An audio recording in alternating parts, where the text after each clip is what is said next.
Breaking news muna tayo mga boss, isang nakakalungkot na balita ang gumimbal sa mundo ng showbiz. Ito ay matapos mapabalitang pumanaw na ang veterano at award-winning actor na si Ronaldo Valdez o Ronald James Dulaca Gibbs sa totoong buhay. Siya ay ama ng singer at aktor na si Jano Gibbs. Dahilan ng biglang pagpanaw ng aktor, inilabas naman ng Quezon City Police Department matapos isailalim sa masusing investigasyon. Ako po si Royce and welcome sa Kien Thoughts. Kung hilig mo ang mga ganitong videos, mag-like at mag-subscribe para lagi kang updated sa mga susunod na upload.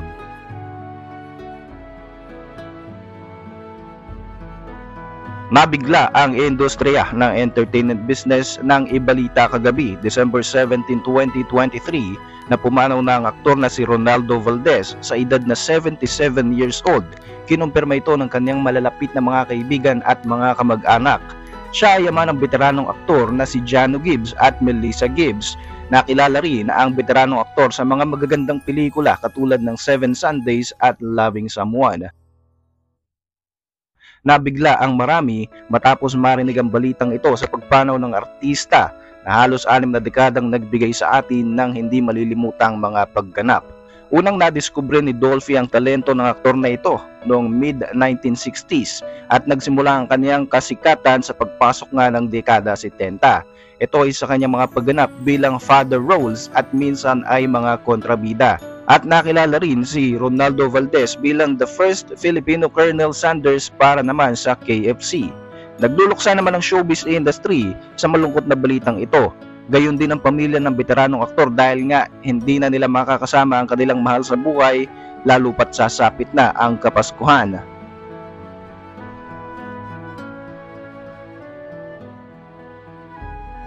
Ikinagulat ng marami ang naturang balita ukol sa pagpanaw ng aktor na ito dahil kahit na nga may edad ay malakas pa rin naman ito at hindi makikitaan ng anumang senyales na may itinatago itong karamdaman.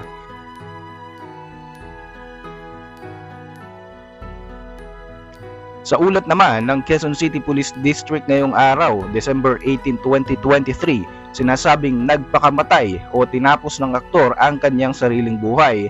Isinilang noong November 27, 1946 si Valdez.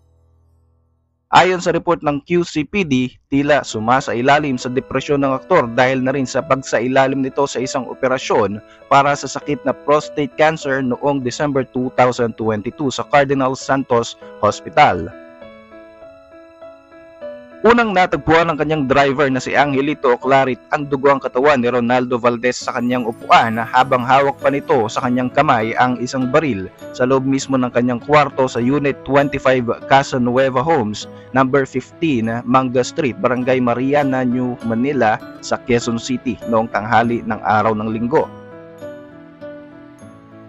Ayon sa Scene of the Crime Operative o SOCO mula sa QCPD Forensic Unit na pinangungunahan ni Police Captain Adrin Domingo, na-recover nila ang isang caliber 45 Norinco pistol na may serial number 454697 na wala ng laman ng magazine pero may isang lumabas dito na cartridge case katabi ng biktima. Sinabi naman ni QCPD Director General Red Maranan na hindi pa nila makumpirma kung talagang sinadyang tapusin ng aktor ang kanyang buhay hanggang wala pang resulta mula sa isinasagawang lab test upang suportahan ang kanilang investigasyon.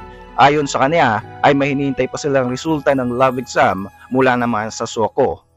Dahil sa versatility ng aktor mula sa comedy at drama maging sa fatherly roles at pagiging kontrabida, talaga namang maraming humanga sa kanyang husay sa pag-arte. Nag-trending sa social media platform na X ang hashtag #LoloSir nang lumabas nga ang balitang ito tungkol sa pagkamatay ng aktor na naging role niya sa kanyang huling proyekto sa ABS-CBN na Too Good to be True, isang drama series na pinagbibitahan ng controversial na love team na sina Daniel Padilla at Catherine Bernardo.